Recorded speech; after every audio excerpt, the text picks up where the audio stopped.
巴黎曾经是我最讨厌的城市，后来发现是我没有掌握享受它的方式。所以应该怎样打开巴黎？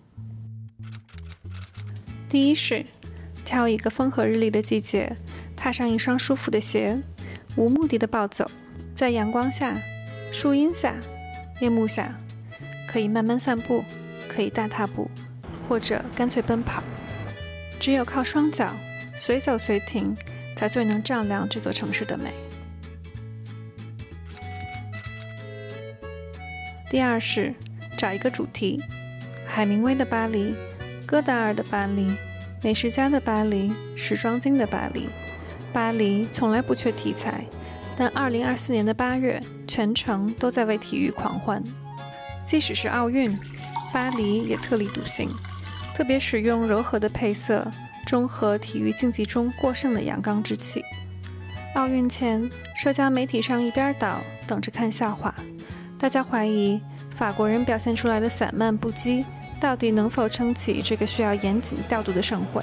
但实际上到了那里，我感到的是满满的热情和诚意。火车站、街头、地铁里、场馆周围，到处有面带笑意的志愿者，进出场馆也非常的顺利。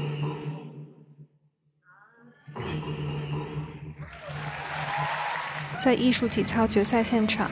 超乎想象的柔韧与力量同时爆发，我为他们带来的无限美感由衷惊叹。无论国籍，观众们会为精彩的表现大声喝彩，同时一起见证一个个惊心动魄的瞬间，为无懈可击的表演拍烂手掌，同时也会为运动员的失误扼腕叹息。我不由自主地患上了这场全程体育狂热症，几乎无时无刻不在关注着各种赛事，也在午夜的卢浮宫门口为各国陌生跑者加油，甚至莫名感动到落泪。最后一夜的闭幕式，奥运旗帜由 Tom Cruise 交接到洛杉矶，而我非常不舍得看到这场嘉年华就此落幕。时差很痛苦，钱包很受伤，但能亲身经历奥运中的巴黎，很值得。第三是，只要带着眼睛，巴黎处处有艺术。美术馆和画廊多如繁星，不一定非要去卢浮宫人挤人，甚至不一定要郑重其事地看艺术品。偶然遇到的一段楼梯，脚下马赛克地板的图案，地铁入口的铁艺，街头的涂鸦，巴黎永远审美超群。在火车站弹钢琴的大叔，体育馆门口的手风琴合唱团，歌剧院门前广场探戈，打开感官，美感无处不在。第四是寻找对称，一直好奇巴黎为什么看上去如此和谐，原来几何对称贯穿在整个城市。19世纪，城市规划师豪斯曼用17年重建了巴黎，铺设林荫大道，采用统一风格的建筑，连材料和高度都有严格规范，才造就了现在的巴黎。第五是，我爱上巴黎，可能和左岸的 Le Bon Marché 有很大关系。在那里，我得以释放内心幽禁已久的购物狂。巴黎的购物不一定非得要名牌，也可以很文艺。但即使和美国的商场有50%同样的品牌，巴黎百货的选品、陈列和整个空间的设计都会令人非常愉悦。然而，不知不觉买回一整个季度的新衣以后，也许我该感激自己住在逛上一整天都买不出一样东西的西雅图。第六是，海明威说，巴黎是一场流动的盛宴，而我显然是想把这场盛宴吞进肚子里。法国菜总还是要吃一顿的，不仅味蕾，眼睛也很享受那些像艺术品一样的摆盘。当然，最好能有2、3好友一起小酌，共同度过一段微醺的美好时光。托奥运的福，和住在纽约、旧金山以及香港的朋友们在巴黎相聚，天南海北，一期一会。但是在巴黎，一定不要只吃法餐，世界级都市一定有来自世界各国的美食。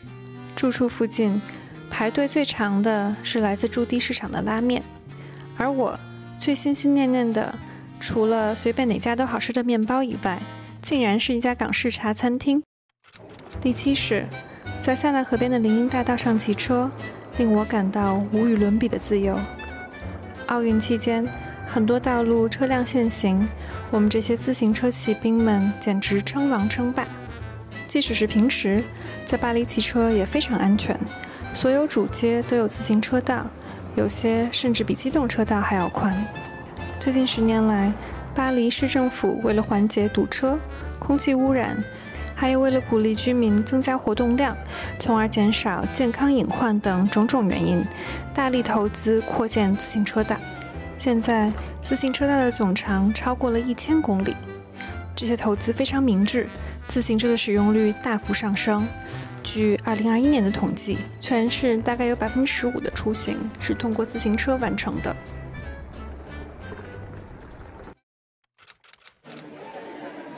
第8是，特种兵式的打卡旅行不符合这座城的气质。巴黎最适合发呆，最适合放空，最适合漫不经心。适合在咖啡馆慢慢品一杯咖啡，观察来往的人群；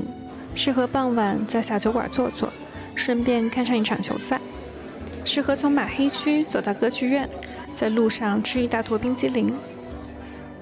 适合换上新买的连衣裙，在黄昏中去河上的船屋，和素未谋面的同事们一起看奥运闭幕式；适合午夜街头翻看葡萄牙语的杂志，沿着河散步，看船上仍然在狂欢的人群，默默地和铁塔告别。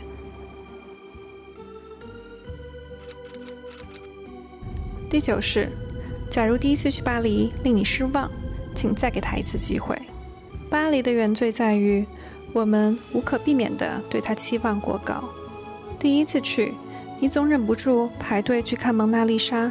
然后无可避免的失望，地铁脏，人多，法餐令你反胃。但巴黎值得第2次机会，放松脚步和期待，才有余力发现它的美，以至于你还会再想见它第3次、第4次，直至深深地爱上它。